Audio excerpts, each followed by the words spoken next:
நமது கிராம மிஷனரி இயக்கத்தின் மூலமாக கடந்த 2/11/2025 ஞாயிற்றுக்கிழமையன்று கோவில்பட்டியில் வைத்து கர்த்தரின் பெரிதான கிருபையால் வாலிபர் எழுப்புதல் முகாம் நடைபெற்றது. அதில் உற்சாகமூட்டும் பாடல் நேரம், அனல் மூட்டும் ஆராதனை நேரம், சிந்திக்க வைத்த கோரியோகிராஃபி, ஆண்டவரின் அன்பை உணர வைத்த ஸ்கிட் போன்றவை இடம்பெற்றது. வாலிபர்களின் மனதில் தோன்றும் கேள்விகளுக்கான பதில்களும் வேதத்தின் அடிப்படையில் எளிமையாக விளக்கப்பட்டது.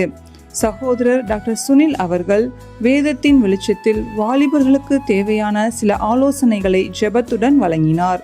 சகோதரர் டேவிட் கணேசன் அவர்கள் வாலிபர்கள் எடுக்க வேண்டிய 3 தீர்மானங்கள் குறித்து பேசிய போது தேவனுடைய வார்த்தையானது பலமாய் வெளிப்பட்டது. அநேகர் தங்கள் வாழ்வை ஆண்டவருக்கு ஒப்புக்கொடுக்க தீர்மானித்தனர். இவர்கள் இயேசுவின் கண்ணீரை துடைக்கிறவர்களாய் தொடர்ந்து செயல்பட தாங்கள் எடுத்த தீர்மானத்தில் நிலைத்திருக்க ஜெபியுங்கள். கர்த்தர் தாமே உங்களை ஆசீர்வதிப்பாராக. ஆமேன்.